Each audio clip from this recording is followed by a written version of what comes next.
Bienvenidos a Diálogos, soy Facundo Guadaño, para los que nos están escuchando en YouTube, para los que nos vean en YouTube, para los que escuchen el podcast. Estamos hoy con Eduardo Sartelli, ya un invitado de la casa, un habitué casi, doctor en Historia, docente, responsable del CEICS, Centro de Estudios e Investigaciones y Ciencias Sociales, y militante de Rosario Revolución. Hoy vamos a hablar de su último libro, que fue editado en 2 volúmenes, La sal de la tierra, acá tengo el volumen 1, acá tengo el volumen 2. El subtítulo reza Clase obrera y lucha de clases en el agropampeano 1870-1950. Sobre eso es lo que vamos a hablar hoy. Eduardo, ¿cómo estás? Hola, ¿cómo andás, Facundo? Muy bien. Muy bien. Lo primero que me surge como duda metodológica es por qué el recorte 1870-1950. ¿Por qué previamente no? Es decir, ¿cuáles fueron el recorte que implicó? Bueno, yo a partir de acá considero que hubo explotación capitalista en Argentina, y por qué no posteriormente, porque 1950 es el punto digamos, el punto final para esta investigación. Bueno, cuando vos hiciste el gesto de mostrar los 2 tomos, supongo que te habrás dado cuenta de que si no los lees, por lo menos te van a servir para hacer ejercicio, porque Sí. tiene cada uno un volumen respetable, es decir, el tomo 2 tiene 800 páginas, el tomo 1 tiene casi 600, suman entre los 2 1.400. Esto no estaba en los planes jamás al inicio. ¿Es tu tesis de doctorado esta, Eduardo? Bueno, lo que pasa es que la tesis de doctorado quedó sumergida ahí dentro. Claro. En realidad es como si ahí dentro hubieran ido quedando sumergidas. El primer trabajo monográfico que yo escribí, mi primer trabajo que uno diría publicable o hecho como con ánimo de historiador, que fue el trabajo con el cual yo aprobé un seminario de investigación con Waldo Ansaldi, con quien después seguí trabajando gracias a ese trabajo, que era un trabajito, ya ni recuerdo el nombre. El otro día, rebuscando papeles en casa, lo encontré mecanografiado. A muchos de los oyentes no les llamará la atención, o no sabrán qué digo cuando digo mecanografiado, ¿no? Imagino con una Olivetti, ¿no? Con una Olivetti 45, sí, yo recuerdo una Olivetti 45 que mi viejo me había regalado cuando estaba en quinto año de secundario y que había conseguido por un amigo que la había sacado de la aduana de México, no sé cómo era la historia. Bueno, llegó a mis manos y esa máquina me acompañó toda la universidad. Y de hecho, yo me recibí con este trabajo, o sea, con este trabajo me recibí de profesor. Porque fue el último trabajo con el cual aprobaba el último seminario y ya me recibía en tiempo récord porque tenía que trabajar, no podía perder tiempo. Y así que ahí adentro está ese primer trabajo y ahí adentro después quedaron sumergidos también varios informes a CONICET cuando yo trabajé como becario de CONICET durante unos cuantos años. Eso después se transformó en mi tesis de licenciatura en la Facultad de Filosofía y Letras, en la carrera de Historia, donde yo ya me había recibido de profesor. Y después se transformó en mi tesis de doctorado, y bueno, ahora todo eso quedó sumergido en la última etapa en la que le agregué, no sé, probablemente unas 500 páginas más. El trabajo originalmente estaba pensado... A ver, yo normalmente tengo la mala costumbre de, como yo siempre digo, tirar la pelota para adelante y obligarme a ir a buscarla. Me parece que es la forma más adecuada para mí para trabajar. Es decir, es que obligarme a hacer algo que dije que iba a hacer, ¿no? Entonces, originalmente yo me presenté a CONICET con una beca sobre obreros rurales.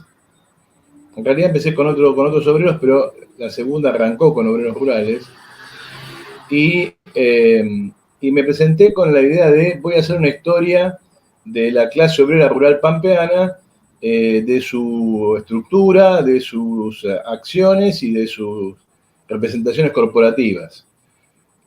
Cuando empecé, Ansaldi me dio ese trabajo, yo lo heredé, digamos, porque él había empezado una investigación sobre los conflictos rurales pampeanos, todos los conflictos rurales, los chacareros, los de la ganadería, o sea, abarcaba chacareros, miembros de la sociedad rural, terratenientes, y le quedaba una parte, digamos, un renglón medio vacío. Él había hecho un trabajo sobre obreros rurales en Córdoba, pero él sostenía una pregunta que me la pasó a mí como tarea para investigar, que era por qué en un país esencialmente agrario como la Argentina, y donde el agro ocupa un lugar muy, muy relevante en todos los aspectos de la vida, por lo menos hasta 1950, no había huelgas de obreros rurales pampeanos.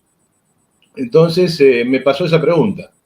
Y yo me puse a trabajar y me puse a revisar diarios. Y recuerdo que empecé con La Prensa, con La Vanguardia, con La Protesta, o sea, con el Diario del Pueblo, con un diario de la Iglesia. Es decir, con los diarios más populares de la época, tanto del campo burgués como del campo obrero. Y lo que me sorprendía ahí fue lo que fue encontrando.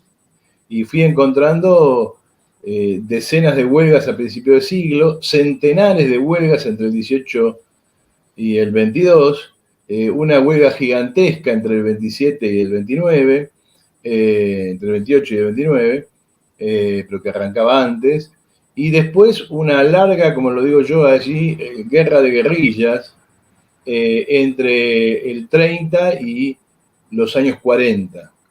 Y entonces cuando llegué a los años 40, ahí cerré la tesis de doctorado, la entregué, la tenía que entregar por una razón particular. Y entonces después lo que me quedó es un montón de material que yo había juntado de mis épocas de becario y de épocas posteriores sobre el periodo peronista. También algunos compañeros, en particular Marina Cabat, me arrimó algunas fuentes sobre la etapa peronista. Y en realidad la lógica del libro empujaba a abarcar el peronismo. ¿Por qué 1870? Porque es el arranque de la agricultura pampeana. Es decir, es el punto de partida necesario de una historia de un personaje que se supone que no existe. Digo, se supone que no existe porque toda la bibliografía y la izquierda y los protagonistas del periodo actúan como si nunca hubiera existido, como si el campo fuera solamente terratenientes y chacareros. Entonces yo decidí arrancar desde el comienzo, a ver cuándo aparecen los primeros obreros rurales pampeanos dedicados a la cosecha de cereal, porque con todo su volumen, el libro se recorta en este campo muy específico. No son todos los obreros rurales, son solo los obreros rurales pampeanos. No son todos los obreros rurales pampeanos, son solo los que levantan la cosecha. O sea, no están los obreros de la ganadería y no están los obreros permanentes de la agricultura. Me dedico pura y exclusivamente a los que levantan la cosecha. O sea, el bracero, la representación más común de la época, el bracero, el cosechero, o más, digamos, si se quiere coloquialmente, el croto. Y empecé a seguir ese personaje cuando nace la agricultura en las colonias santafesinas, en el centro norte de Santa Fe, en 1870. Entonces era un punto de partida necesario. El trabajo me fue llevando a tratar de ver hacia dónde iba esa guerra de guerrillas de la década del 30. Entonces me terminé dando cuenta que iba hacia el periodo peronista y que la historia no iba a quedar terminada si no veía el periodo peronista y cómo Perón cooptaba a los sindicatos rurales y construía su poder. Es decir, la historia terminaba metiéndose en el debate acerca de los orígenes del peronismo. Así que cada paso que daba me obligaba a extenderme un poco más. Ese trabajo original en la Olivetti 45, que lo terminé en el ferrocarril San Martín, ¿no? Con la Olivetti sobre mi rodilla, porque tenía que entregarlo y me faltaban cosas y las fui agregando y terminé ahí.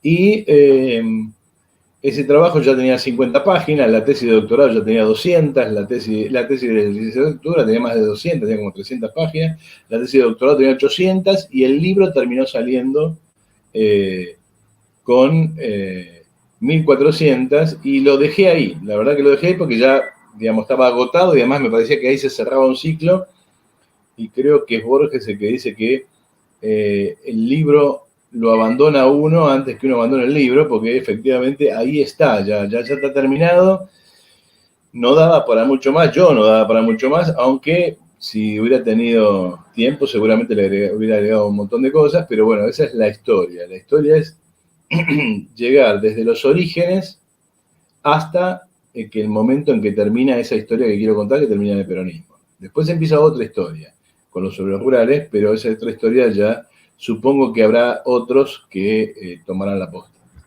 Haces un recorte también respecto a un personaje particular que es el bracero, como recién lo mencionaste. ¿Por qué está este obrero rural y no otro?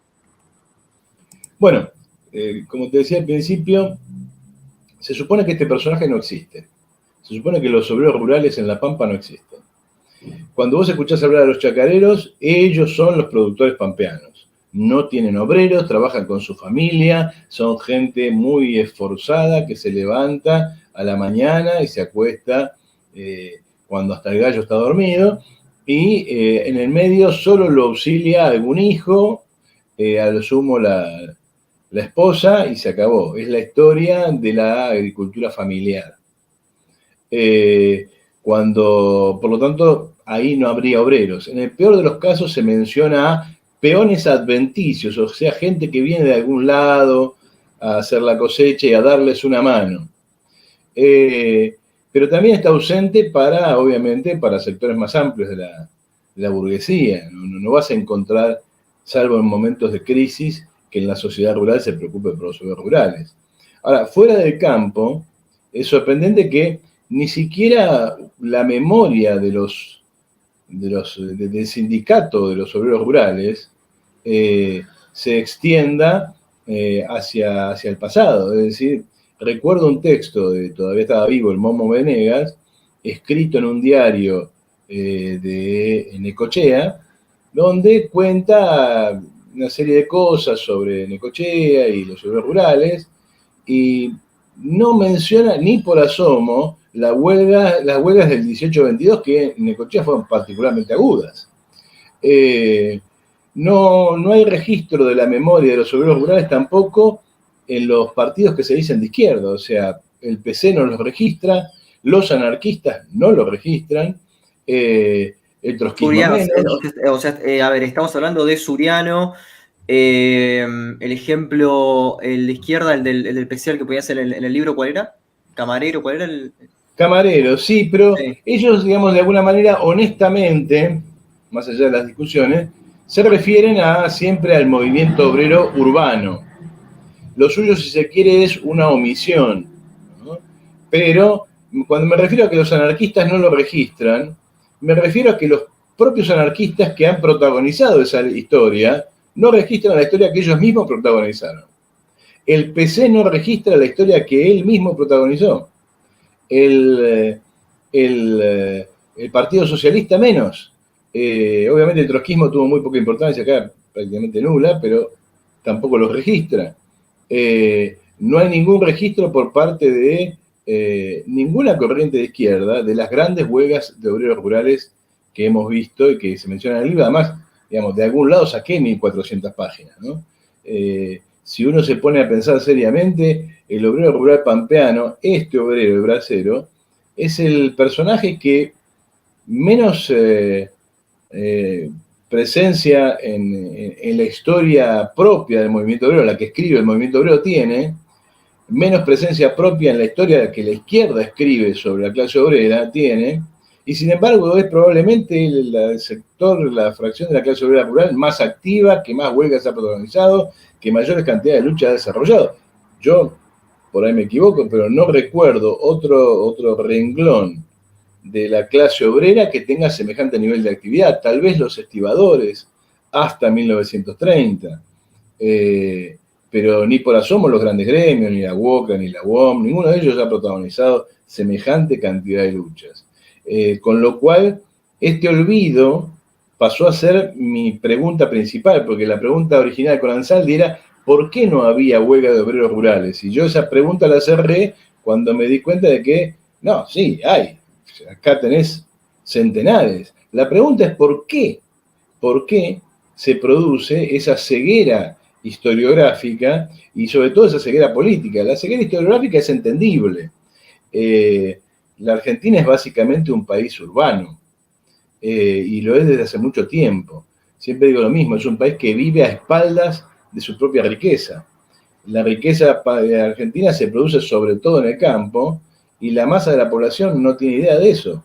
Cristina puede declarar que la soja es un yuyo, que uno tira la semilla y crece sola por ahí, y a nadie se le mueve un pelo, o sea, a nadie se le llama la atención, pero en realidad está mostrando un nivel de barbarie y de desconocimiento, de ignorancia notable. Pero bueno, si nadie sabe nada sobre el campo, y los pocos que saben tienen una mirada, si se quiere, bucólica, romántica. El campo es el lugar de todo lo bueno, el lugar de la bondad, el lugar donde el trabajo es sano, el lugar donde trabaja el que quiere trabajar y el que no quiere trabajar no trabaja porque es vago, porque trabajo siempre hay. Es decir, una serie de mitos en relación al trabajo rural que tienden a mostrar una enorme ignorancia acerca de qué es el trabajo rural pampeano, ¿no? Y sobre todo cuál es el lugar de estos obreros particulares en el levantamiento de la cosecha, en la construcción de una riqueza que a todas luces históricamente ha resultado fundamental para la Argentina. Pero antes de ir, digamos, a lo que es el campo en sí, hay algo que me gustaría abordar que es, bueno, sean dos cosas. Primero, cometés un cierto parricidio, en cierta manera, contra escritores, digamos, como Hilda Sábato, ¿no? Contra cierta historiografía argentina clásica, por decirlo de alguna manera, y después contra Thompson y otras personas que para vos van a ser los que comienzan con los social studies, es decir, con el subjetivismo en historia, que para vos no es productivo bajo ningún punto de vista, o sea, como que la percepción de los obreros eh, para vos es como, a ver, entiendo que el debate de estructura-superestructura es casi banal, pero es como, bueno, es una consecuencia, no es tan importante. No rescatás nada del subjetivismo y al mismo tiempo, ¿cómo reflexionás sobre Isla Sábato, Romero, todos esos, digamos, como el cierto canon que hubo acá, que serían también los herederos de Hobsbawm, que vos también, bueno, le dedicás algunas palabras? Bueno, me gustaría volver sobre la expresión parricidio. Yo pertenezco a una generación sin padres, ¿sí? ¿Por qué digo una generación sin padres? Para bien y para mal. Para mal porque por algo existen los padres, así que alguna necesidad de ello hay. Para bien porque de alguna manera te obliga a seguir un camino propio desde muy temprano. Yo era marxista en los años 90, cuando nadie era marxista. Éramos 5, 6, 10, 20, 30, 50 personas que dábamos vuelta por toda la República, éramos siempre los mismos. Había gente que era guevarista, gente que era del PC, gente que era autonomista, gente que era trotskista, gente que era filoanarco, autonomista, del más variado pelaje, pero éramos como una especie de banda que se movía más o menos por los mismos lugares, más o menos diciendo las mismas cosas, porque en ese contexto muy anticomunista no había mucha oportunidad de diferenciar a un marxista de otro. Menciono algunos nombres: Eduardo Glavich, Alberto Bonet, Néstor Cohen, ¿sí? Pablo Bonavena, más o menos el conjunto de los entonces jóvenes marxistas que tratábamos de acercarnos al mundo de la investigación. Podemos sumar ahí a Daniel Campione y a algún otro más que era un poco más grande, pero andábamos siempre por ahí. Alberto Teskiewicz, gente que era muy joven durante la dictadura o que no vivió la dictadura, como es mi caso. O sea, en mi caso yo la dictadura la viví como estudiante de secundario, había entrado a la secundaria en el 76, así que no viví la erupción política previa. Ya entré a un secundario controlado, digamos. De toda esa gente, Carlos Mangone, me sigo acordando de nombres así sueltamente. Toda esa Hago una gente. nota al pie, es bastante interesante, ¿no? Pero Mangone hoy es casi olvidado. En su momento se acaba. Bueno, él, digamos, es de Frankfurt. Él es bien Sí, Frankfurt. O sea, es bastante olvidado, vale la pena recordarlo. Sí, Carlos sacaba una revista junto con otros compañeros muy linda, porque esa época era también la época de las revistas. Yo en algún lado la llamo la era de las revistas, porque todo el mundo tenía pequeños grupitos que tenían su revista. Yo había inventado Razón y Revolución, eh, Glavich y Bonet estaban en Dialéctica, creo que somos las únicas dos que sobrevivimos de esa época.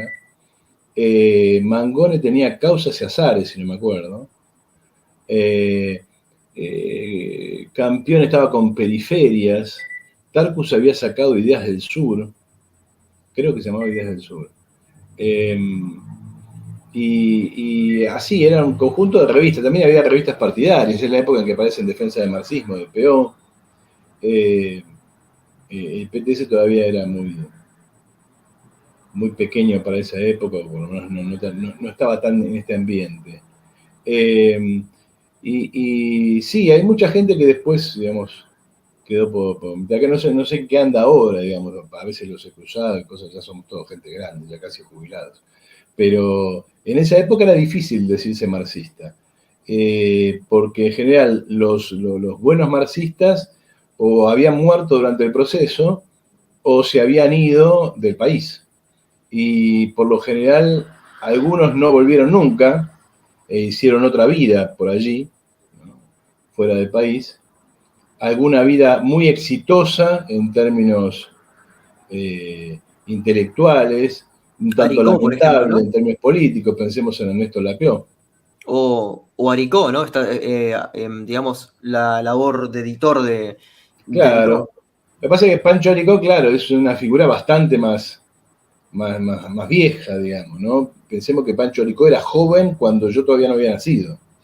O sea, soy del 63, como diría Fito Páez, y Pancho Aricó estaba rompiendo en esa época con el PC, junto con Juan Carlos Portantiero, e Mm. incluso con algunos nombres que hoy son muy famosos por otras cosas, como Juan Carlos Torres, que es Sí, sí. famoso por el libro de memorias que sacó ahora, un gran intelectual, todos ellos, ¿no?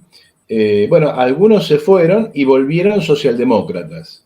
Es el caso de Portantiero, es el caso de Torre, es el caso de Aricó, por la vía de una cierta lectura de Gramsci.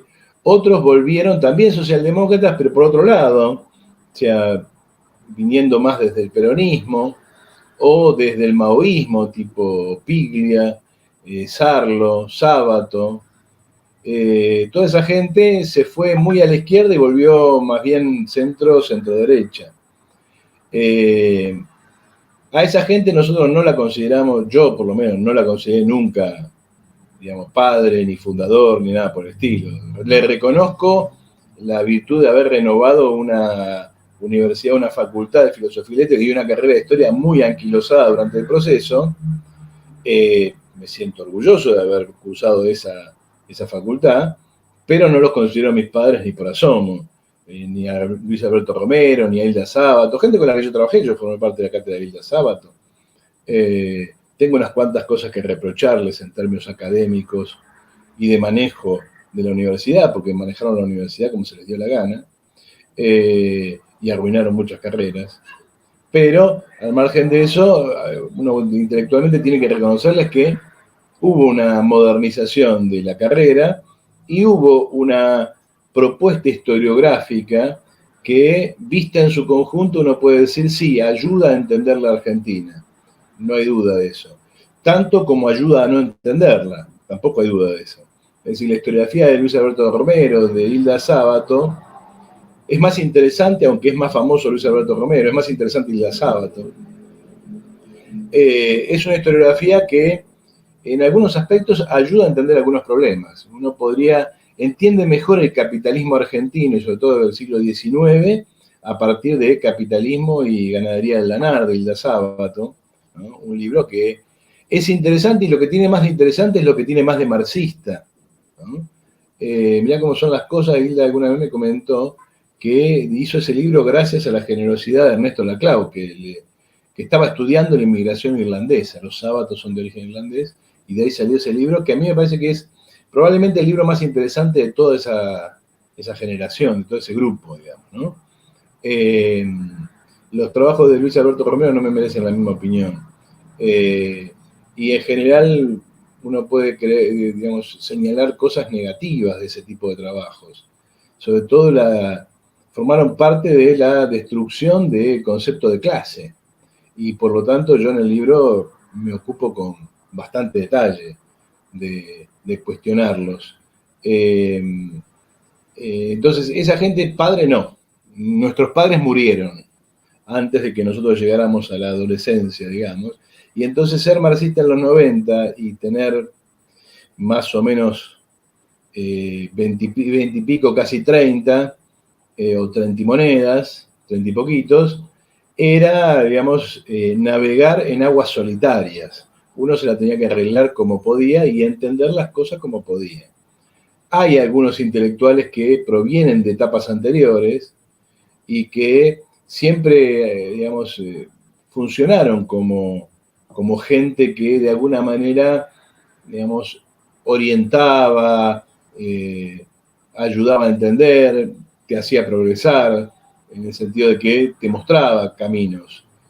Alberto Pla, Pablo Pozo. Creo que merece un comentario, por lo menos, aunque sea crítico en todo esto, la figura de Sebrelli, que en el 96 edita El vacilar de las cosas, casi como que se autoproclama un marxista solitario. ¿Cuál es tu reflexión sobre este trabajo? Mira, nosotros con gente como Sebrelli no teníamos ningún contacto. O sea, y no, Sebrelli no es un tipo leído en la universidad. Y ni siquiera fue un tipo importante en el grupo al cual él perteneció, el grupo de los hermanos Viñas, que leen la historia argentina en un sentido filoperonista, apuestan por Frondizi, es el grupo de Ismael y David Viñas. De Contorno, claro, sí, Contorno. De Contorno. Ese grupo no, digamos, de ese grupo lo que resultaba influyente para gente como nosotros en esa época, pero lateralmente, no muy centralmente, era tipo como David Viñas. O sea, nosotros seguíamos a gente que se animaban a decir marxismo, se animaban a decir comunismo.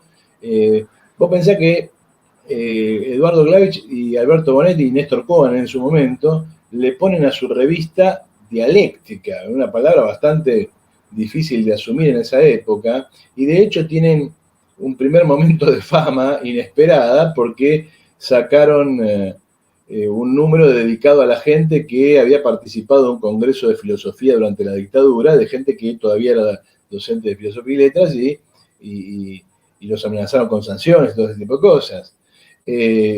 Yo invento una revista que se llama Razón y Revolución en plena época del posmodernismo, es decir, cuando todo el mundo dice se cayó el muro y cuando todo el mundo dice la razón es la peor cosa que ha existido en este mundo. Es decir, éramos gente muy reactiva y gente que de alguna manera trataba de nadar contra la corriente y había pocos.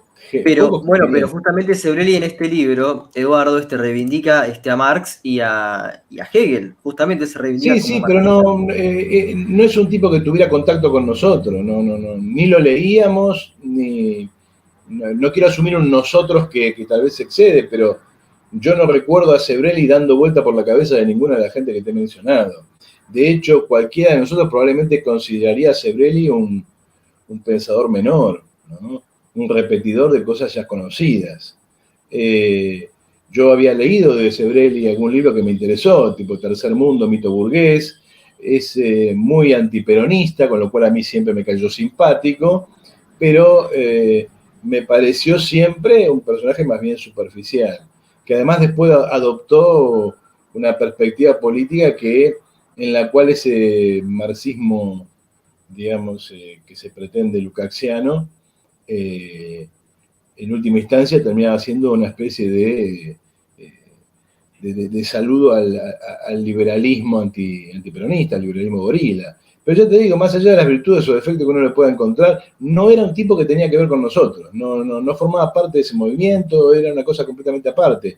De hecho, si no recuerdo mal, en esas épocas daba cursos en Punta del Este para gente como Bernardo Neustadt. No sé si no andaba por ahí. O sea, y Mirta Legrand, entre otros, y a Tarkus antes también. ¿Cómo? Sí. A Mirta Legrand y a Tarkus antes. Sí, bueno, pero ahí tenés, por ejemplo, Horacio Tarkus, un tipo un poco mayor que yo, Es un tipo que tenía cierta influencia, cierta referencia para los jóvenes.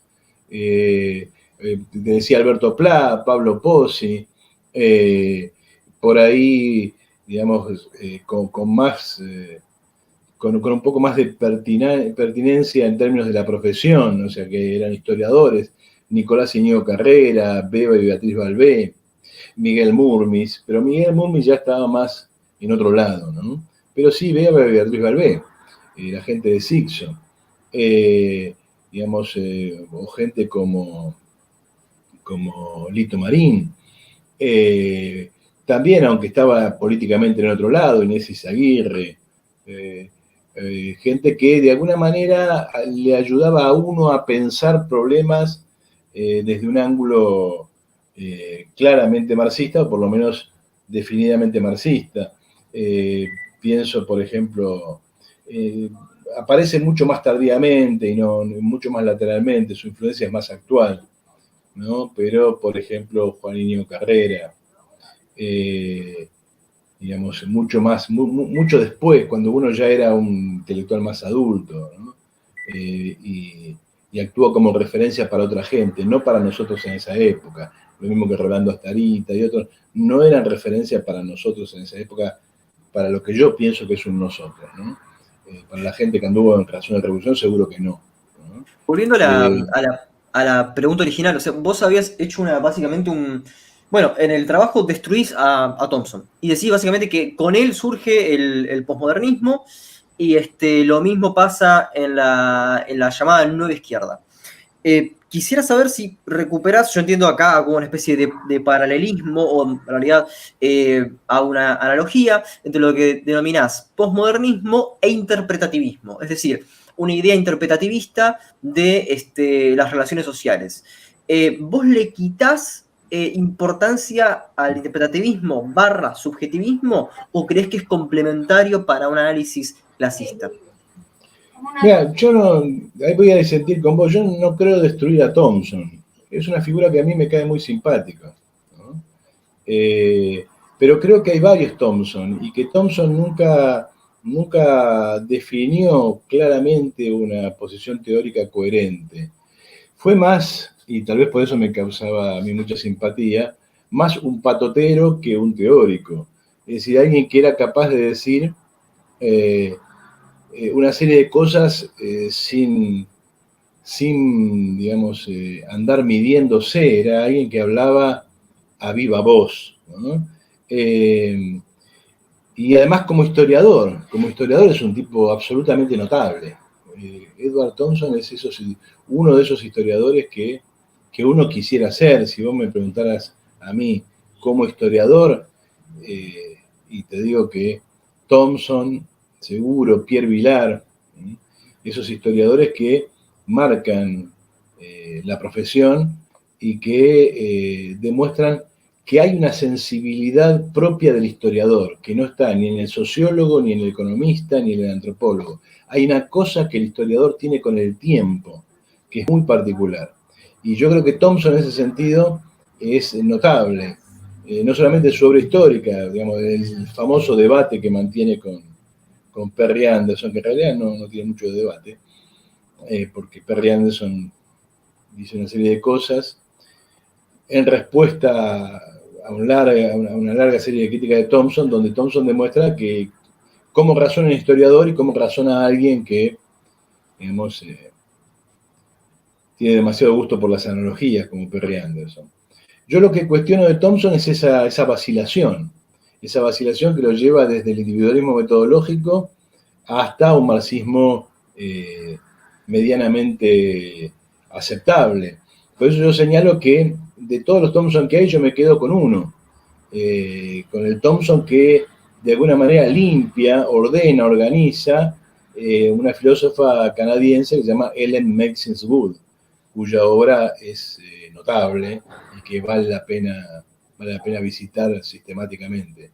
Y Ellen Maxine, en debate contra los althuserianos y los estructuralistas y con un montón de gente más, construye un Thompson que es muy parecido a Eric Hobsbawm, otro gran historiador que es muy parecido a Pierre Vilar, que es muy parecido a un historiador marxista tradicional. Es decir, un historiador marxista tradicional, ¿qué es? Y es básicamente alguien que entiende la acción humana en un marco. Y ese marco no es pasivo, el marco obliga a hacer cosas, el marco es activo, pero además ese marco es el campo en el cual esa actividad humana tiene resultados efectivos. ¿Cuál es el problema con ciertas versiones de marxismo, si vos querés? Algunos lo han llamado cientificista o marxismo, si vos querés, economicista. La idea de que el marco es todo. Y entonces uno conoce el funcionamiento de 3 o 4 categorías económicas y ya puede virtualmente predecir el futuro. Y la investigación histórica no descubre nada, sino que se limita a encajar las piezas en un rompecabezas que ya tiene un orden. ¿Qué podrías nombrar en esta corriente? Bueno, por el extremo, por la caricatura, si vos querés, Juan Iñigo Carrera en la Argentina, el althusserismo en general, todas esas corrientes que en última instancia, digamos, la historia no es más que una especie de sainete, de obra teatral, que es ejecutada por personajes que no tienen ninguna influencia en el desarrollo de la acción. Obviamente la versión culturalista, o si vos querés la versión más subjetivista, culturalismo, subjetivo, son cosas distintas, ¿no? Pero para hablar ahora genéricamente, tiende a creer que la acción lo es todo, una especie de accionalismo. Y yo creo que Thompson puede entrar tranquilamente en esa versión de accionalismo. Y ese accionalismo finalmente explica la historia por las formas en que actúa el individuo, el sujeto, como si ese sujeto viviera en el aire. Entonces, esta complicada dialéctica entre la necesidad y la libertad, entre las presiones que surgen, que forman parte de, que construyen a los sujetos que entran en batalla, no pueden anular los resultados de esa batalla y las decisiones de ese sujeto. Lo que sucede aquí es que hay que colocar en su lugar cada uno de estos elementos. Normalmente la gente tiende a sacarse los problemas de encima con aforismos. Entonces, aparece allí alguna cita de Marx donde dice, bueno, los individuos son portadores de relaciones, con lo cual los individuos no son más que, digamos, apéndices de carne y hueso de las verdaderas, digamos, fuerzas que actúan en la realidad, que serían las relaciones o la estructura. Al estilo althuseriano, la historia es una estructura sin sujeto. Del otro lado, los sujetos parecen moverse solos, una versión de la historia que se parece mucho a la del liberalismo. Yo creo que el balance más adecuado en este punto lo tiene gente como Pierre Vilar o como Hobsbawm o como otros historiadores no marxistas, Lucien Febvre, por ejemplo, ¿no? Pero me parece a mí que uno debiera evitar caer en eso, evitar caer en la historia fácil. La historia la hacen los individuos, la historia la hacen las estructuras. Hay una dialéctica compleja. Fíjate qué interesante, te podés hablar acá de 2 personajes que a mi juicio manejan las cosas bien, ¿no? La historia de la Revolución Rusa de Trotsky es muy interesante en esta relación entre el individuo y la estructura y entre la acción del sujeto y la estructura. ¿Sí? ¿Cómo se puede producir una revolución que podría no haberse producido? Y que es más, podría no haberse producido por la ausencia de un individuo. Trotsky llega a decir, sin Lenin no hay Revolución Rusa. Claro, es el problema del individuo de la historia, ¿no? Claro, es un problema que ya había planteado dentro del marxismo, por ejemplo, Plejano. Plejano señalaba lo contrario, con Robespierre o sin Robespierre había Revolución Francesa igual. Y la discusión es, efectivamente, no solo la del individuo, sino sobre todo la del sujeto, porque el sujeto son las clases sociales, y entonces uno dice, bueno, está bien, ahí arribamos a un mundo en el cual no son simplemente las fuerzas económicas, tenés que hablar de clases, pero las clases finalmente son personas, y las personas no son todas iguales. La pregunta es, ¿podría haber terminado igual la historia argentina sin Perón? Y pensemos, por ejemplo, la diferencia entre la historia argentina y la historia chilena, la diferencia entre un Perón y un Allende, ¿no? ¿Podría haber sido distinto si Perón hubiera muerto en el 73 antes de volver? Bueno, son preguntas que uno debiera hacerse. ¿Por qué? Porque Perón no es cualquier individuo. Perón es un individuo social, es un elemento muy calificado de una fuerza social. Es dirección, en él convergen millones de relaciones. Si él no está, no es lo mismo que si él está. Entonces, todos estos elementos deben ser puestos sobre la mesa a la hora de explicar la historia. La historia no se explica simplemente por categorías económicas. La historia se explica por la lucha de clases se explica por la composición de los sujetos, por su historia, por sus contenidos ideológicos. Y con esto te voy respondiendo esta inquietud tuya acerca de si lo subjetivo tiene algún lugar en esta explicación. Y sí, claro que lo tiene. Claro que lo tiene. Ahora, vos fíjate que en mi libro yo trato de explicar el triunfo de Perón por, primero, la intervención de un grupo particular de las Fuerzas Armadas, del grupo que eleva a Perón, por una situación política muy particular, un impasse, un empate entre diferentes fracciones sociales, entre las cuales la clase obrera tiene un lugar importante, por las debilidades de la izquierda en el movimiento obrero, y también, y de una manera quizás muy relevante, por la falsa conciencia en el seno de la clase obrera que se expresa en esa capa que nadie ve, que se llama retaguardia. Porque yo te mencionaba dos personas y te dije Trotsky, dos personas que manejan muy bien esta dialéctica entre la estructura y el sujeto. Pero ahí tenés a Juan Carlos Torres de vuelta. La vieja guardia sindical y Perón es un ejemplo muy interesante, muy notable de este manejo, porque efectivamente Juan Carlos Torres muestra que Perón tiene que batallar para construir el peronismo. No es que la gente se juntó el 17 de octubre, dijo Perón y ya Perón fue Perón. No es cierto eso es una historia falsa. Esa es una historia que no corresponde a los hechos. Perón el 17 de octubre no era Perón. Le va a llevar varios años dar vuelta el 17 de octubre y construirse como Perón. Y para eso va a tener que no solamente acercarse a una fracción de la vanguardia, sino sobre todo manipular a la retaguardia contra esa vanguardia. O sea, un elemento clave, más importante que el 17 de octubre, es el triunfo de las elecciones posteriores. El triunfo de las elecciones le entrega a él el manejo del Estado, que es lo que le permite subordinar a todos los que discuten su poder. Todos creemos que Perón es alguien que hace lo que se le da la gana, desde el momento en que su padre le puso de nombre Juan Domingo, y no es así. Perón ha tenido que batallar intensamente a lo largo de toda su vida, dentro de los grupos militares en los que formó parte, dentro de la alianza que llega al poder después del 17 de octubre, y dentro incluso de lo que fue el peronismo posterior a su caída.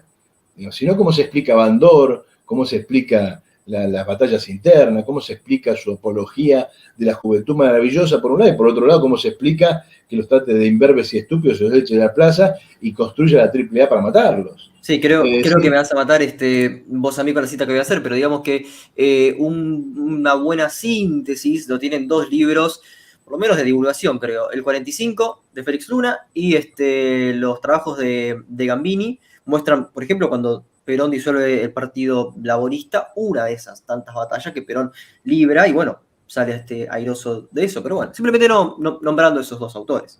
No, yo creo que ambos autores, porque son antiperonistas, no quiero decir gorilas, pero sí antiperonistas, tienen una virtud, que es recordar cosas que la historiografía peronista, por supuesto, no va a decir, porque construye el mito de Perón, Perón, que grande sos, y la historiografía marxista, que en general le ha perdonado la vida a Perón, porque la historiografía marxista, y eso se entronca con mi libro, ¿sí? ¿Por qué finalmente la clase obrera rural es abandonada por la izquierda? ¿Por qué se produce eso que yo en el último capítulo llamo la traición de la izquierda?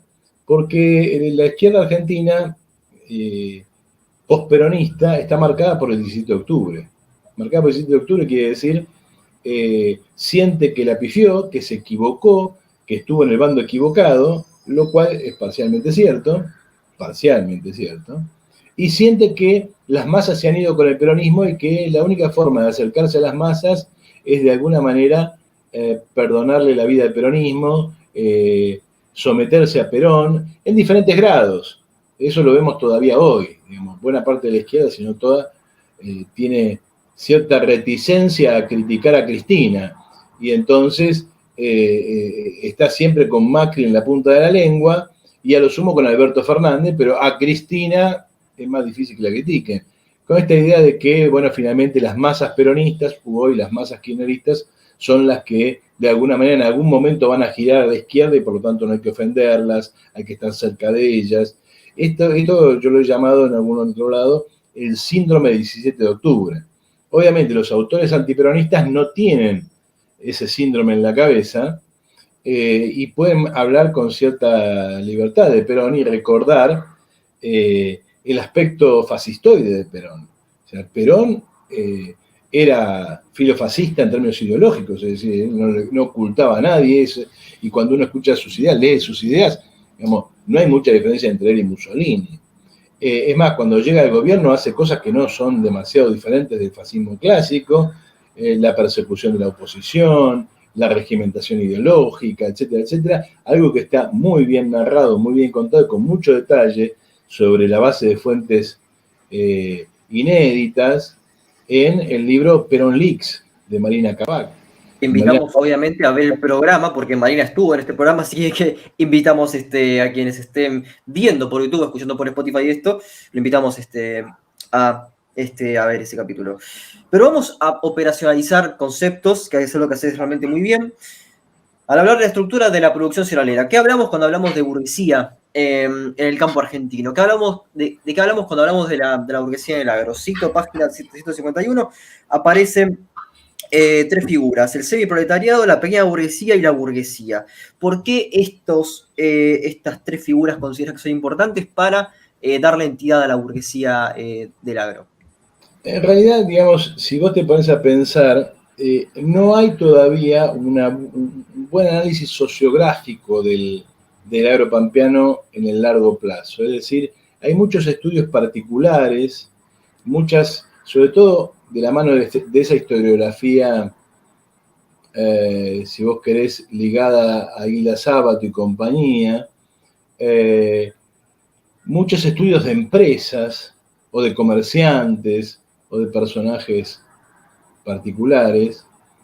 De alguna manera, el ejemplo que, ya te digo, para mí es lo mejor que ha producido esa historiografía, que es el libro de Hilda Sábato, no ha sido seguido. Y entonces no tenemos grandes descripciones de la estructura agraria pampeana. Tenemos algunas cosas genéricas, viejo texto de James Covey sobre la pampa, que todavía, si bien nadie te lo va a reconocer, todavía sigue conceptualmente dominando la cabeza de mucha gente. Tenés algunas ideas de Jorge Sábato, todavía por allí dando vuelta, y tenés algunas descripciones parciales, probablemente de todas esas descripciones parciales, la más interesante es un viejo libro de Alfredo Pucciarelli, Capitalismo Agrario Pampeano. Por lo tanto, uno, digamos, encuentra difícil poder establecer una serie de fotografías en diferentes momentos de la estructura agraria pampeana. Y por lo tanto, como no tiene las fotografías, le cuesta poner eso en movimiento, es decir, le cuesta la dinámica. Hay algunos estudios regionales, Javier Balsa, en Desarrollos, por ejemplo, que ayudan a entender algunas cuestiones. Entonces, para poder entender con quién se peleaba el sujeto que yo estudiaba, me vi obligado a hacer algo así como una especie de sociografía de región pampeana, un estudio de la historia de la estructura agraria. Muy superficial, porque te imaginas que el libro no habla sobre eso y por lo tanto... Por otro lado, a mí me interesaba sobre todo un personaje. No solamente porque ese personaje es el que tiene más relación con mi personaje, con el obrero rural, sino porque es el personaje, si vos querés, el antagonista clave de esta historia, que era el chacarero. Tenés la estructura agraria pampeana, por lo menos hasta 1950 tenés burguesía en muchos lugares, yo te diría que en todos. Semiproletariado prácticamente no hay.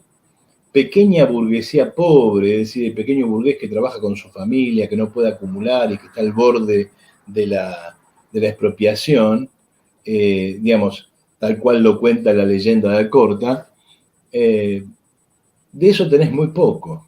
Cuando vos empezás a examinar con cierto detalle las fuentes que están disponibles, te encontrás con que lo que domina el agro pampeano es una pequeña burguesía rica.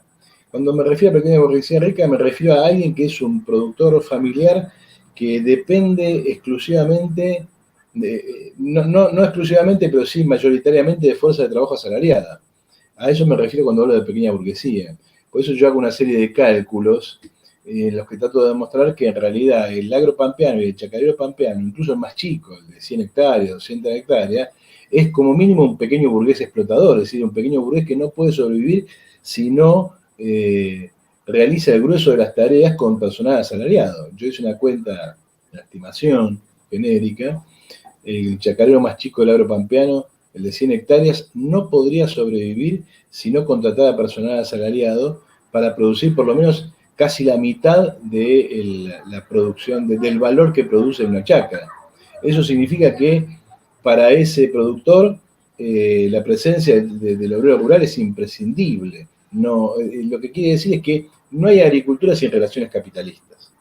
De ahí para arriba, el agro pampeano ve otras capas burguesas, normalmente en el agro pampeano y en el agro en general, por una serie de razones que son técnicas y no vienen al caso ahora, es necesario que el productor sea relativamente chico, es decir, es difícil encontrar productores agrícolas de más de 1000 hectáreas.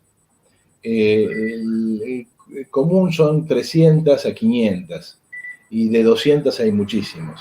En aquella época, hoy con esa magnitud de tierras, un productor no hace nada. En general, el que tiene 200 hectáreas, 100 hectáreas, las alquila. Se alquila un pool de siembra, no las trabaja. O las trabaja, pero con la maquinaria que tiene, realiza lo que se llama las tareas de servicio, es decir, levanta la cosecha de otros productores. Un De Angelis, por mencionar a alguien que la gente puede conocer, es un chacarero que tiene, no sé, un centenar de hectáreas, 2 o 3 centenares de hectáreas, pero tiene maquinaria y produce sobre 800 hectáreas y además trabaja para otros, se levanta la cosecha de otros. O sea, es un empresario burgués en toda la línea. Pero con 100 hectáreas solo no te da ni para comprar las máquinas hoy. En aquella época, entre 150 y 200 hectáreas era el tamaño mínimo, y eso te obligaba a ser un pequeño burgués obligado a comprar fuerza de trabajo, es decir, un capitalista. Y esa era la capa más chica, que no era dominante en términos productivos.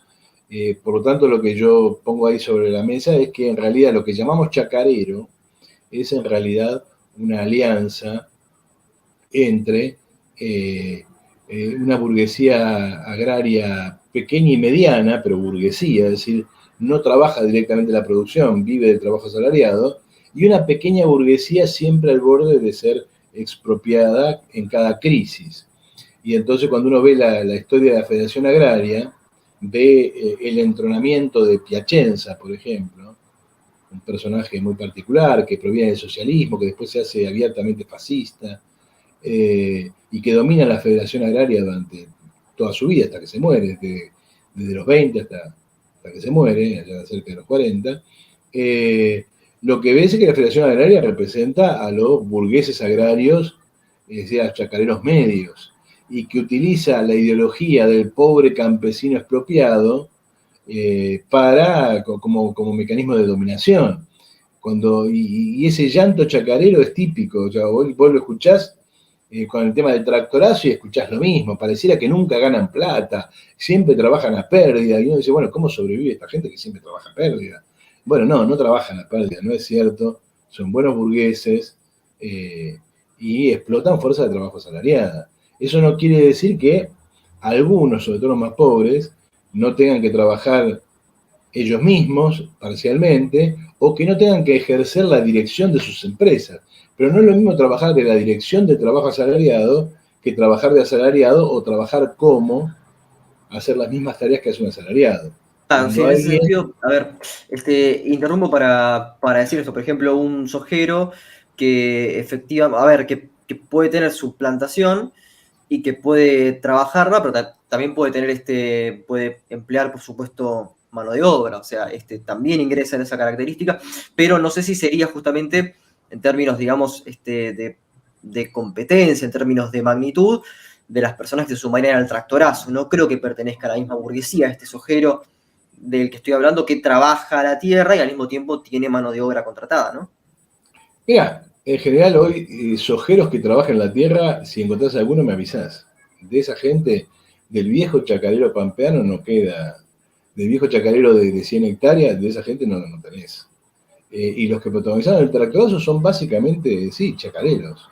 Chacareros que en general cuanto más pequeños son, más reaccionarios son. Porque son los que mayor problema tienen con las retenciones. Recordá el conflicto del 2008, y para esto le recomiendo a los oyentes, les recomiendo mi libro Patrones en la Ruta, el análisis del conflicto de 2008. La Coninagro, que representa a las grandes empresas cooperativas, que son en general grandes capitales, la Asociación de Productores de Siembra Directa, es decir, gente como Grobocopatel y compañía, la sociedad rural, estaban mucho más flexibles a la hora de dialogar con el gobierno que Federación Agraria o CRA, o Federaciones Rurales Argentinas. CRA Carvap, ¿no? Productores de tamaño grande, sobre todo de la provincia de Buenos Aires, y la Federación Agraria, productores medianos, con algunos chicos, eran los más enconados opositores del gobierno y son los que defienden el programa Milei, es decir, el programa de fin de las retenciones. Entre otras cosas porque las retenciones les afectan más a ellos que a los más grandes. Cuanto más grandes sos, menos te afectan las retenciones. Por lo tanto, son los que sostienen el programa más reaccionario. Por lo tanto, no es extraño que la Federación Agraria participe, por ejemplo, con manifestaciones golpistas contra Isabel Perón. La llegada de Videla a la presidencia con el golpe de Estado está precedida de acciones golpistas llevadas adelante por la Federación Agraria, CRA, CARVAP. De hecho, uno de los ministros de Agricultura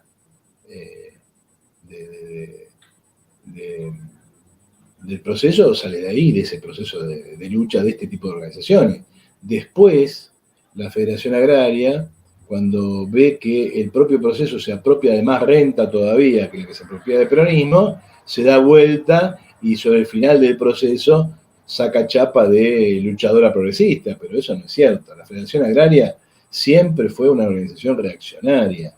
En el 28, 29, se une a la sociedad rural para ya pedirle al presidente Irigoyen que mande al ejército a reprimir la huelga del 28-29 en Santa Fe y Córdoba. Es decir, la historia real de la sociedad, de la Federación Agraria y de los chacareros es una historia negra. En general pasan a la historia como si fueran buenos productores y gente pobre y campesinos. De hecho, la misma idea de hablar de campesinos o de chacareros en lugar de burgueses es una forma de esconderse. Lo que yo llamo tradición de la izquierda es que se hayan creído esto, que hayan trasladado mecánicamente la experiencia rusa o la experiencia china al campo argentino y que crean ver acá campesinos que no hay. Exacto, una visión primitivista, básicamente folk, de la Tierra, de la cual la antropología tuvo mucho que ver. Hago mea culpa del gremio, como antropólogo. ¿Cuál es el rol? Hay un criterio semántico acá en tu trabajo que es oponer antagonismo a conflicto. Señalas que antagonismo no es lo mismo. Entonces, en ese sentido, ¿cuál sería el carácter semántico de conflicto? ¿Qué implica el conflicto? ¿Qué no implica el antagonismo? Cuando vos querés, a ver, voy a decir algo que tal vez no esté bien, pero cuando vos ves el marxismo tiene muchas categorías económicas para pensar la economía. De hecho, el tomo 1 del Capital, que es el único libro, el único tomo del Capital que Marx editó, los otros dos no sabemos qué hubiera sucedido, y además es un libro incompleto, ¿no? Es un libro que termina cuando Marx empezaría a hablar de otras cosas, del Estado, de las clases sociales, etcétera, etcétera, hace creer que esas categorías alcanzan para pensar la realidad. Y esas categorías no alcanzan para pensar la economía hasta ahí, porque finalmente economía, lucha de clases son diferentes formas, o mejor dicho, diferentes puntos de vista para ver lo mismo. Pero hay que verlo todo, si no el objeto aparece como parcial. Dicho de otra manera, el obrero no es capital variable. Capital variable es una categoría económica que ayuda a entender la dinámica del proceso de trabajo, del proceso de producción y de la acumulación de capital. Pero no ayuda a entender cómo alguien se constituye en sujeto de acciones, ¿sí? Por lo tanto, yo tiendo a creer, tengo ganas, si tengo tiempo y espacio para eso, avanzar en el desarrollo de lo que a mí me parece que el marxismo no tiene muy desarrollado, que es una teoría de la acción. Está lleno de marxistas que han hablado de estas cosas y que han trabajado sobre estas cosas, pero a la hora de examinar las acciones, de observar la lucha de clases, de estudiarla, lo que suele aparecer es una falta completa de categorías que nos ayuden a pensar los problemas. Cuando uno habla de lucha de clases, ¿de qué habla? Digamos, ¿cuáles son los hechos de la lucha de clases? ¿Cuál es la gradación entre esos hechos? La lucha de clases está siempre. La lucha de clases crea a los sujetos, volvemos a Thompson, ¿no? Lucha de clases sin clases. Yo hay un capítulo capítulo que examina el periodo 1870-1914, lo denomino clases casi sin lucha de clases, es decir, invirtiendo la fórmula thompsoniana, porque efectivamente, digamos, la clase se constituye en términos objetivos y no necesariamente lucha. Y ahí hay que pensar a qué le llamamos lucha y sobre todo cuáles son los elementos que componen la jerarquía de acciones que están presentes en la lucha de clases. No es lo mismo decir que la clase obrera lucha y ¿qué hizo? A ver, y la clase obrera hizo la Revolución Rusa. Bueno, no es lo mismo que decir eso que decir que los obreros se enojaron con el patrón y le mataron el gato a la mujer del patrón y hubo una gran matanza de gatos como rebelión y cosas por el estilo. Bueno, eso que estudia Robert Darnton, por ejemplo. O sea, son acciones de diferente tipo. Son acciones que tienen que ver con, en un caso, con simples manifestaciones de antagonismo. Es decir, yo no estoy de acuerdo con esto. No lo puedo ni siquiera decir abiertamente, lo tengo que manifestar como una especie de broma. Lo tengo que manifestar de alguna manera escondida, ¿sí? Por ahí vos sos antropólogo, bueno, habrás leído por allí James Scott. James Scott da muchos ejemplos de esta manifestación de antagonismo. Hay una novela, ahora se me escapa, Paul Bowles, que es sobre África, y es una novela anticolonialista, y ¿qué es lo que muestra allí? Dos muchachos americanos que andan en un poblado africano en moto, atropellando a la gente y llevándose a todo el mundo por delante, y mostrando, digamos, el patos propio del imperialismo que anda por el mundo despreocupadamente, divirtiéndose mientras la gente sufre. En una de las tantas vueltas con la moto, tienen un accidente y quedan tirados en medio del arenal. Y se están desangrando y se están muriendo de sed. Y pasan los africanos y no les dan la más mínima ayuda. O sea, yo no te puedo combatir, no puedo evitar el colonialismo, no puedo hacer una guerra, pero el día que tengas un problema a mí no me vengas a buscar. Bueno, son acciones de muy diferente tipo. Es decir, una cosa es la acción con la cual uno destruye el sistema existente, construye otro sistema, que la acción con la cual manifiesta simplemente que vos y yo no tenemos los mismos intereses.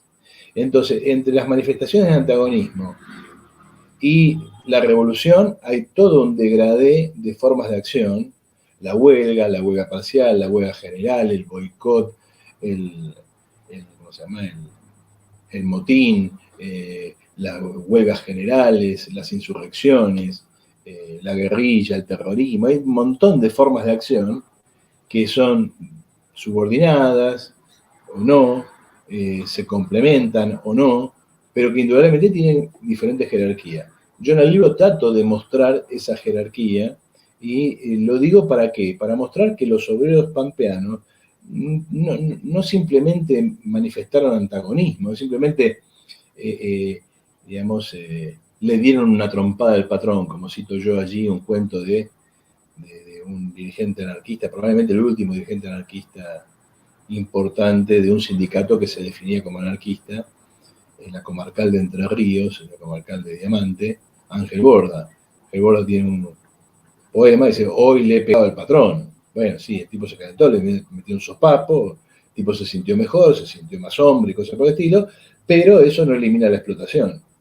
Esa manifestación de antagonismo estuvo en el campo pampeano. Pero también en el campo pampeano hubo manifestaciones de lucha de clase mucho más elevadas, por ejemplo, huelgas, organizaciones sindicales e incluso insurrecciones. Es más, justamente, sí. sí, no, es que te interrumpo porque yo estaba tratando de recordar en qué página lo citabas a Scott, me acuerdo ahora en la 69, Weapons of the Weak y Domination and the Arts of Resistance.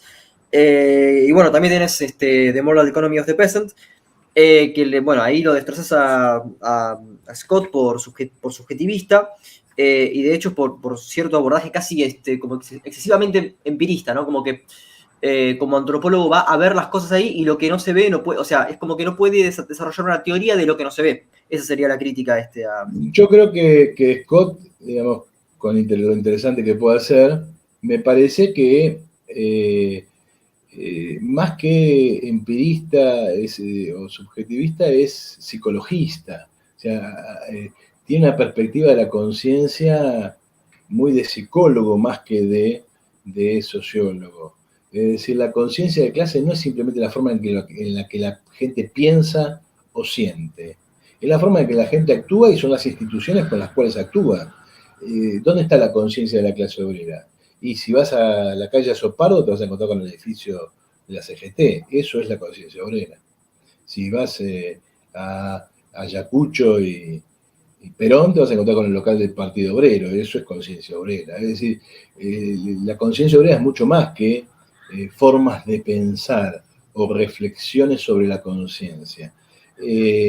Y además, si uno solo quiere ver esas manifestaciones, solo va a ver esas manifestaciones. Como decir, a ver, yo estudio huelgas en la región pampeana, ¿sí? ¿Por qué el libro se llama Lucha de Clases y no Huelgas en la región pampeana? Porque en la región pampeana, con este personaje, hay mucho más que huelgas. Si no, le hubiese puesto al libro Huelgas en la región pampeana. Y en realidad hay mucho más que huelgas. Hay un montón de formas de acción bastante más complejas y también bastante más simples que las huelgas. Ahora, si yo me quiero concentrar en ver huelgas, bueno, entonces después puedo escribir. En el Cordobazo no pasó nada porque hubo huelgas, la gente pedía aumento de sueldo.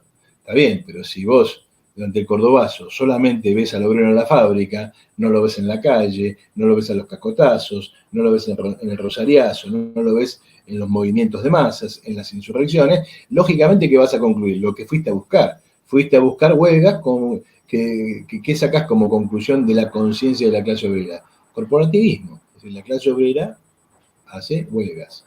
¿Se entiende? Entonces, a mí me parece que James Scott peca de ese tipo de cosas. Claro, bueno, a ver, en ese sentido también quizás ponderes más a Maurice Godelier, a, no sé, a antropólogos en ese sentido. Pero bueno, digamos, ¿cuál sería en este sentido el papel que juegan los sindicatos? ¿Cuál sería el papel que juega también la FORA en poder organizar esta lucha de clases? Lo entiendo en este sentido como cierta manifestación o por lo menos lo leo de esta manera. Una cuestión macro, que es la lucha de clases, y sus manifestaciones, que aparecen en estas cuestiones que son micro, pero que están respondiendo a una estructura superior.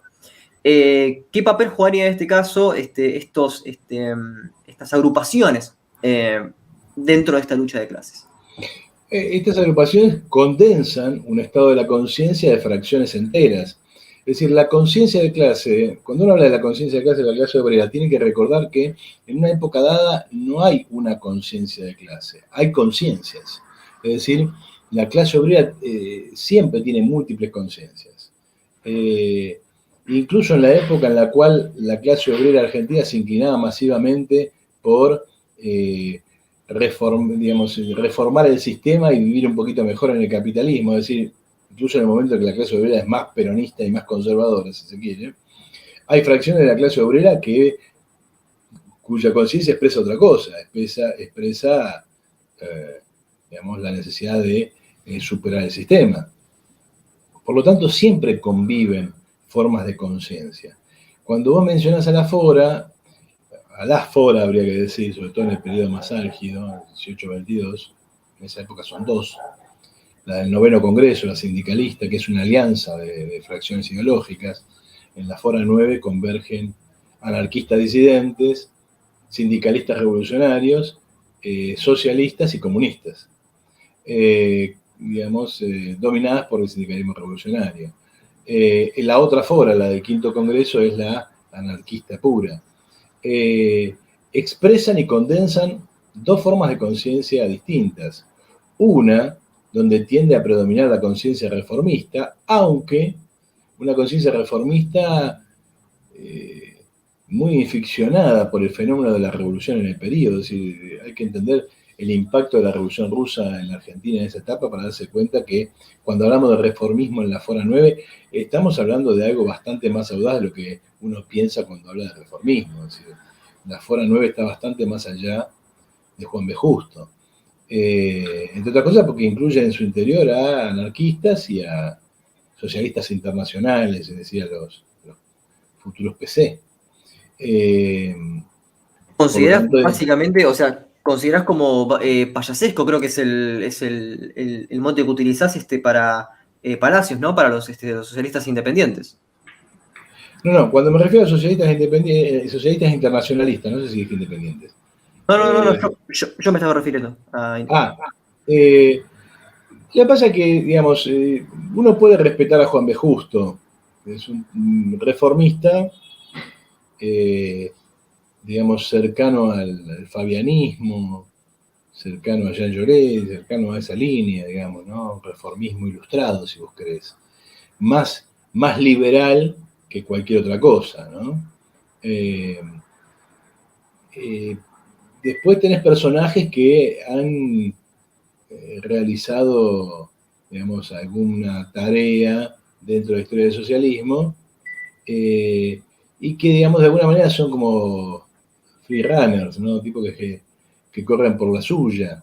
Es el caso de Alberto Palacios, ¿cómo se llama? Alfredo Palacios, que sí ha tenido actitudes payasescas. No me desdigo de semejante palabra. Me parece que Juan B. Justo encarna una propuesta, a mi juicio, muy criticable, pero seria, ¿sí? Pero seria y consecuente. Palacios va, viene, amaga con batirse a duelo, va a Cuba después ya viejo y vuelve entusiasmado. Bueno, es un personaje, ¿no? A mi juicio es demasiado sobrevalorado. Pero, digamos, la FORA 9 estaba bastante más a la izquierda de eso. Bastante más a la izquierda incluso que Juan B. Justo, aunque el socialismo formaba parte de la FORA 9. el socialismo argentino, el socialismo de Juan B. Justo, siempre tuvo mucho problema con el movimiento obrero y siempre tuvo muchas escisiones hacia la izquierda en relación al movimiento obrero, porque en general el socialismo Juan B. Justista no es muy obrerista, que digamos, nunca fue un partido obrero, ¿no? La Fora del Quinto Congreso, por el contrario, representaba a las fracciones más, si vos querés, radicalizadas de la clase obrera del periodo, y de alguna manera muestra las limitaciones de la clase obrera del periodo. Es una clase obrera que gira o oscila entre la reforma, la revolución, y no tiene dirección, está medio en una crisis de dirección. Sí, a ver, en ese sentido, estaba reflexionando sobre algunas figuras que vos justamente dentro de esta tradición de la izquierda no creo que reivindicarías, que es la de Puiggrós. Puiggrós justamente es en la historia de los partidos políticos, cuando habla del socialismo, demasiado crítico con Palacios, haciendo una crítica parecida a la que haces ahora. Pero bueno, de nuevo, pertenecería justamente a esta traición izquierdista de una izquierda cooptada por el peronismo. Sí, Puiggrós no sé, que criticaba a Juan B. Justo para después hacerse peronista, digamos, ¿no? Pero bueno, es de esa izquierda. Puiggrós es un historiador interesante. Sus trabajos históricos, sobre todo sobre el periodo colonial y sobre la naturaleza social del siglo XIX, es un tipo interesante, pero evidentemente es esa gente que no soportó la presión de la retaguardia, como yo digo en el libro. O sea, no soportó la inclinación de las fracciones más atrasadas de la clase obrera por Perón. Y contribuyó a la derrota de la clase obrera, sobre todo a la derrota de los años 70, porque eso es uno de los que construye ese mito del peronismo como sede de la revolución. Bueno, justamente para ir cerrando, a mí lo que me gustaría ir por dos caminos.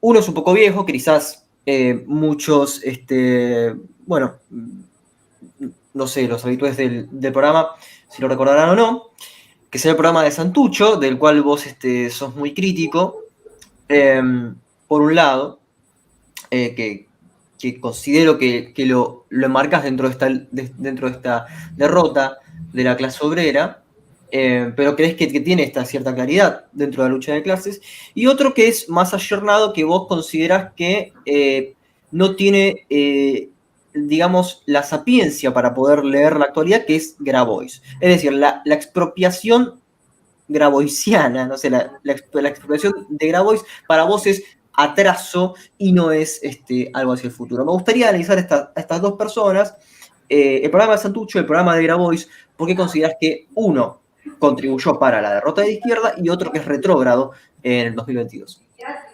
Sí, es un poco pornográfico mezclar a Santucho con Grabois, ¿no? Digamos, es un salto cualitativo. Santucho es un revolucionario, Grabois es un esbirro del Papa, digamos, ¿no? Grabois es, en el mejor de los casos, un señorito bien que toma la opción por los pobres de una manera muy particular, ¿no? Así que yo me da cierta vergüenza mezclar a Santucho con Grabois. El programa de Santucho es un programa que está equivocado porque cree que la Argentina es más rural de la que realmente es. Y cuando se encuentra con que la Argentina no es más rural de lo que realmente es, no es lo que él piensa, desarrolla como guevarismo una inversión de las relaciones técnicas de la lucha de clases. Uno tiene que conquistar a las masas y después plantear la lucha armada si es que es necesario. Santucho empieza al revés, primero plantea la lucha armada y a partir de allí pretende conquistar a las masas. Esa estrategia es válida para sociedades muy particulares, es válida para China, es válida para Cuba, tal vez era válida para Colombia hasta hace unos años, o para Perú hasta hace unas décadas, pero era inviable en la Argentina. Era inviable en la Argentina, era inviable en Chile, era inviable en Brasil, en Uruguay, y por eso el guevarismo se transforma en una en una guerrilla armada urbana, en los momentos en los cuales es necesario quebrar el dominio peronista en la clase obrera, y por lo tanto necesitábamos a todos esos cuadros extremadamente valiosos en otros lugares, básicamente en las fábricas. Hay un libro muy lindo de Héctor Lobe que se llama La guerrilla fabril, que nosotros editamos hace mucho tiempo, donde muestra la importancia del PRT y otras organizaciones de izquierda en la huelga general de junio-julio del 75. Esas acciones muestran que el PRT está pensando en otra cosa mientras se produce la mayor insurrección de la historia, la mayor insurrección de la clase obrera de la historia argentina. Y la insurrección que echa a López Rega, ¿no? La insurrección que quiebra el gobierno de Isabel Perón. Pero es una insurrección que no tiene dirección. Es una insurrección que quienes la impulsan no pueden dirigir. Entre otras cosas porque le han restado fuerza a esa dirección porque utilizan a los militantes más importantes para otra cosa. ¿Dónde estaba Santucho mientras esto sucedía? Estaba en el Monte Tucumano. ¿Qué estaba haciendo en el Monte Tucumano? Estaba jugando la guerra. No me gusta decir la palabra jugando porque sería como una falta de respeto para un revolucionario al que yo le tengo mucho respeto. Pero efectivamente estaba en otra cosa. ¿No? Estaba en otra cosa.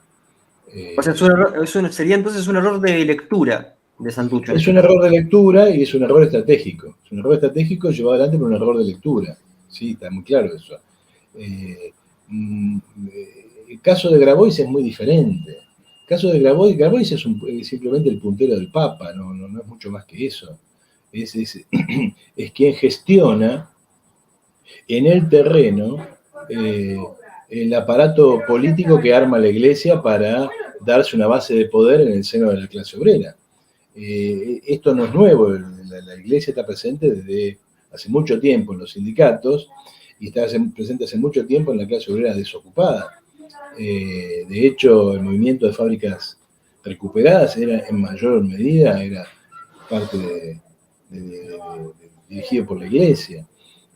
Por lo tanto, cuando Grabois habla de expropiación, de reforma agraria, eso sí que es payasesco, tal vez más payasesco que lo de Palacios. La idea de toda la estupidez que hicieron en Entre Ríos, con la supuesta expropiación apoyada por la hermana del dirigente de Echeverri. Era toda una estupidez. Realmente, digamos, de un grado de seriedad tan bajo que no. Y además, una persona que no tiene programa, no tiene dirección. Me dio risa porque en un debate justamente que se dio entre Grocopatel y Grabois hace 2 días, en un momento Grocopatel toma la palabra y le dice a Grabois, sí, está bien lo de la tierra, pero ¿quién la va a trabajar? ¿Quién se va a quedar? ¿Quién va a tener la tecnología para que los hijos de los que tengan esa tierra puedan seguir trabajando ahora? Lo bueno es una postura similar a la cual vos tenés respecto a qué se hace hoy con la tierra si no tenés la tecnología para poder trabajarla, o sea, si no podés tener un capitalismo competitivo en todo caso. Bueno, pero vos veías la estupidez de gente con una pala tratando de hacer un almácigo abajo de un eucalipto. O sea, es gente que no tiene idea de lo que está diciendo, lo que está haciendo, son charlatanes, y lo único que son punteros del Papa, no tiene mucho más, y están con cualquiera. A ver, Grabois tenía relación directa con Macri a través de su ministra de Seguridad Social, ¿cómo se llama esta mujer? Con Carolina Stanley. Con Carolina Stanley, claro. ¿Y de qué lo acusaban a él, los otros? Ahora la gente de, ¿cómo se llama?, de Patria Libre, de Barrio de Piego, dijo, vos estabas con Macri, lo cual era completamente cierto. Bueno, él se sinceró, si le tengo que dar un beso en la boca a Grobocopatel, se lo doy. Entonces lo viste. Sí, vi esa cuestión, no vi todo el debate. Yo lo invité a Grobocopatel hace unos cuantos años, 2009, 2010, por ahí, no me acuerdo bien. Lo invité a la cátedra de Filosofía y Letras a hablar, y lamentablemente tuvimos que desalojar la sala por amenaza de bomba, no nos dejaron terminar, habíamos empezado la actividad y nos amenazaron, nos vinieron a avisar que habían puesto una bomba, que eso, bueno, probablemente fue una payasada, seguramente, pero bueno, tuvimos que desalojar y no pudimos llevar adelante la discusión. Al menos no te Pero pidió, sí, pero al menos no te pidió plata como el ministro, seguramente el ministro de Economía, Melconian. no, no me pido. No, pero Patel es un tipo muy particular, tiene todo un discurso acerca de esto, o sea, es un tipo que expresa un grado de conciencia acerca de las virtudes del capital muy notable, o sea, no es ningún tonto, yo te diría que es un intelectual. ¿Sí? Me quedo con esa frase. Y para una última pregunta, que bueno, vos sos muy activo en las redes sociales compartiendo música. Recién estamos hablando justamente de el subjetivismo y que vos decías, sí, bueno, como se nombra en el libro, alguna protesta, un antagonismo contra el patrón, no es en ningún momento, no es lucha de clases. Muy bien, me gustaría saber, en ese sentido, la música, por ejemplo, cosas como el punk o el heavy metal, o incluso cosas del folclore, a vos no entrarían dentro de la categoría de lucha de clases entonces, sino más bien de antagonismo, ¿no? Dentro de la vaguedad que puede ser también. La música ¿no? En ese sentido. Bueno, te tengo que confesar, como siempre lo digo, a mí el rock no me gusta, ¿no? No soy digamos, a veces pienso, ¿dónde estaba yo cuando se desarrollaba la música rock? Porque es más, ni la he escuchado, digamos, la escucho muy selectivamente mucho tiempo después. Me da la sensación de haber nacido viejo, digamos, ¿no? Así que mucho no te puedo hablar de contenido ideológico, de esas cosas que he escuchado poco. A mí el punk siempre me pareció el resultado de un hippie enojado, con un contenido ideológico más bien limitado. Pero al margen de eso, al margen de las virtudes, porque ya va a aparecer algún oyente que dice, no, escuchate tal grupo, tal cosa, tal otra, que son comunistas, que son anarquistas, que son esto, sí, siempre. La música es un campo de lucha, no es una forma de acción. Mejor dicho, es una forma de acción en un campo de lucha particular. Es el campo de la lucha ideológica. Y la lucha ideológica forma parte de la lucha de clases, sí. Por lo tanto, la intervención cultural en la lucha de clases es parte de la lucha de clases. Hace poco compartiste Sting, entonces. Sí, pero hace poco compartiste Sting en Facebook. Lo que pasa es que, a ver, yo soy en general un tipo melancólico, entonces Sting es un tipo que tiene esa cosa melancólica, ¿sí? Y Muy entonces, socialista no lo veo a Sting igual, ¿eh? Muy socialista. no. Pero es que a mí, yo normalmente privilegio la música antes que las letras. Y la letra siempre para mí es secundaria en relación a la música.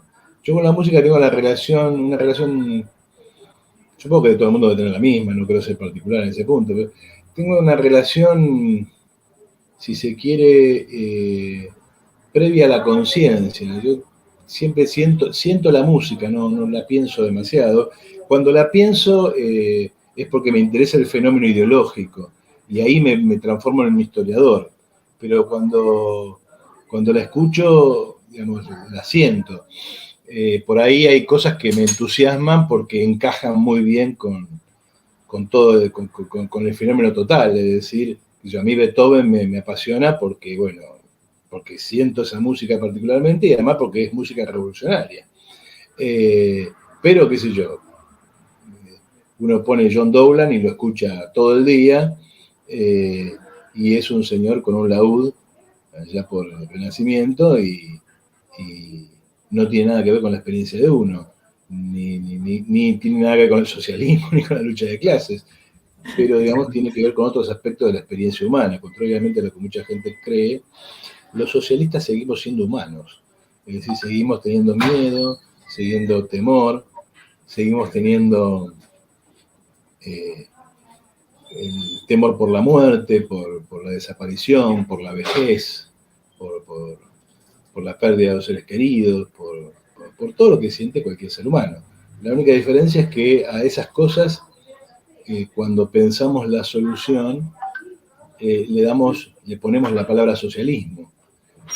No necesariamente porque el socialismo pueda resolver todo. O sea, el socialismo no va a conseguir que la mujer que a vos te guste se enamore de vos.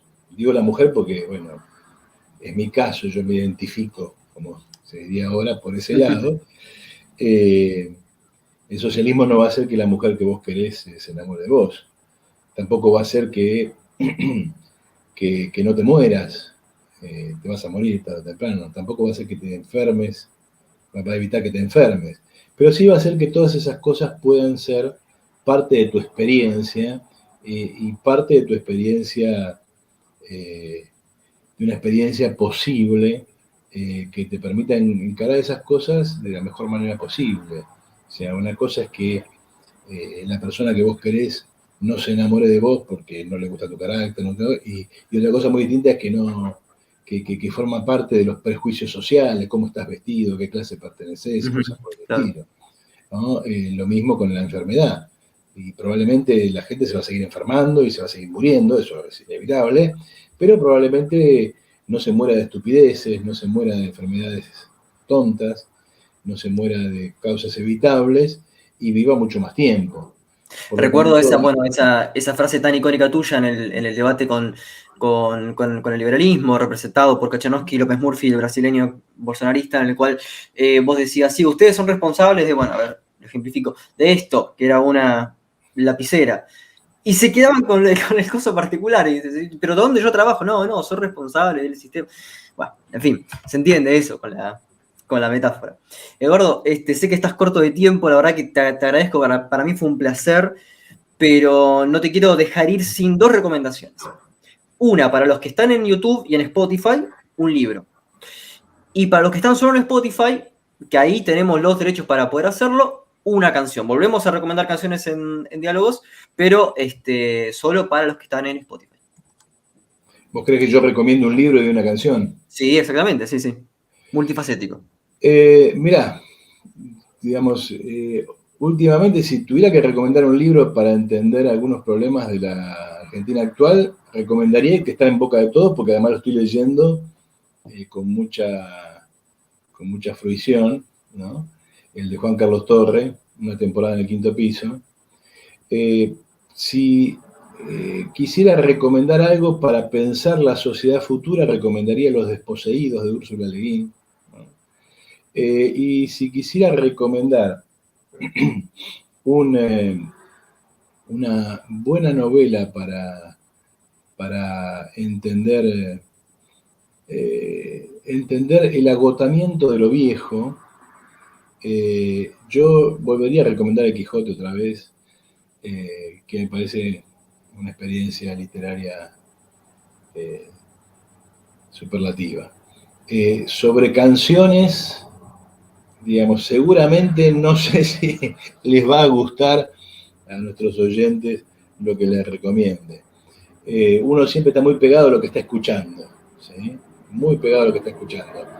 Desde cosas que ha descubierto, ¿no? Hasta cosas que, digamos, repite sistemáticamente. Entre las cosas que repito sistemáticamente, yo recomendaría Verano porteño de Piazzolla, las 4 estaciones porteñas de Piazzolla en general, cualquier cosa que sea Piazzolla, y el que mencioné antes, que estoy escuchando mucho en estos días, John Dowland. Obviamente en el Facebook yo pongo mucha gente que por alguna razón me impacta.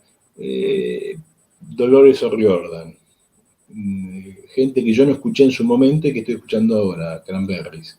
Me gusta, lo volvería a recomendar también. O quizás Tres Puntos de Edmundo Rivero, ¿no? Un Yo con Rivero no tengo tan buen feeling, digamos, ¿no? sí. Yo para lo tanguero soy, qué sé yo, ¿cómo te puedo explicar? A mí me gusta mucho Goyeneche, ¿no? Y después cantores más sutiles, cantores menos Molina, por ahí. Eh, pero, pero de icónicos, ¿no? Tangos icónicos, afiches. Un tango machista, insoportable, pero notable, literariamente. Homero Expósito, ¿no? Yo no dejaría de escuchar nunca tangos de Homero Expósito. Entonces, finalmente con cuál nos vamos? ¿Con qué canción?